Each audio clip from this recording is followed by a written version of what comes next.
जहां तक चुनाव है, ये जो दिखाई दे रहा है आपको, भारतीय जनता पार्टी घबराई हुई दिख रही है, क्योंकि इनके पास महंगाई का जवाब नहीं है। पेट्रोल महंगा हो गया, नौकरी रोजगार है नहीं, किसान जब अपनी फसल की कीमत मांग रहा है, और आप देखिए गेहूं कट रहा है पूरे उत्तर प्रदेश में। पहली सरकार ये होगी जो पाबंदी लगा रही है कि इससे ऊपर आप गेहूं नहीं खरीद सकते।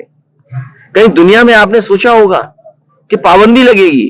आप जो कंपटीशन होना चाहिए जिससे हमारे किसानों को कीमत अच्छी मिल जाती है, वो तो आड़तिया लोग लगे हुए हैं, थोड़ा बहुत प्रयास कर रहे हैं, कीमत मिल रही है किसान को।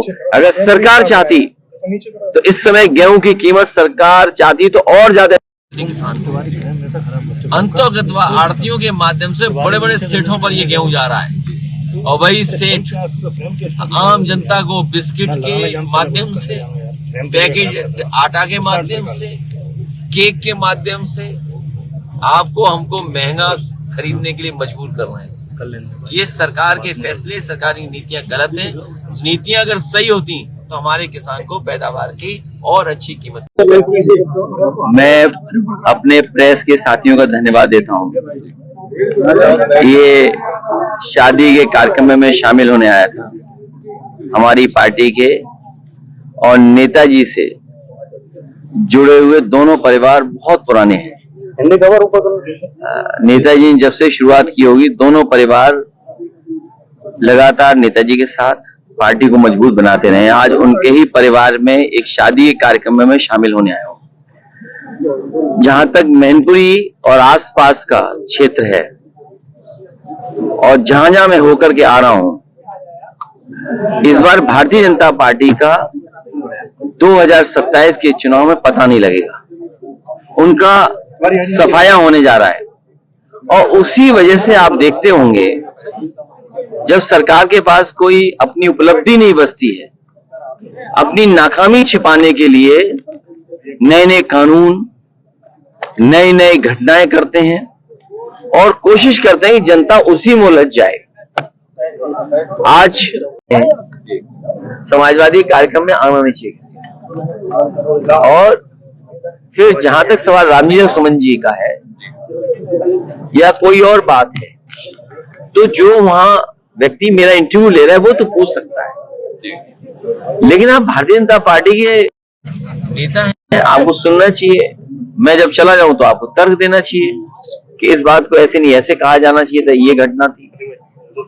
तो भारतीय जनता पार्टी को अगर आईना दिखाओगे तो आपसे नाराज हो जाएंगे। अच्छा, एक आखिरी सवाल। ममता जी ने योगी जी को भोगी बताया, इसका सबसे बड़ा भोगी है। कैसे देखते हैं ऐसे बयान को? इस तरह कोई गलत बात नहीं कही जी, और इसलिए नहीं कही जी कि जीरो टॉलरेंस का नारा देने वाले में सबसे ज्यादा करप्शन जी। तहसील हो, थाना हो, सरकारी कोई भी विभाग में आप चले जाओ, जिला अधिकारी तक पे आरोप लग रहे हैं, पुलिस पे बड़े पैमाने पर आरोप लग रहे हैं। पुलिस को पकड़ रही है। सोचिए आप, बरेली में क्या घटना थी?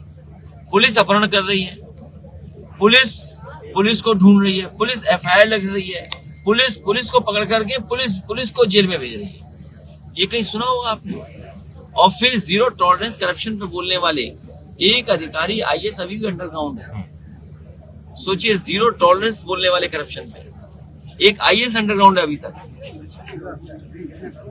युवाओं के पास नौकरी नहीं है और अमित शाह जी युवाओं को अब फिटनेस का ज्ञान दे रहे हैं। उन्होंने बताया इस सरकार की, दोनों सरकार की दो उपलब्धियां हैं, पकौड़ा और भगौड़ा।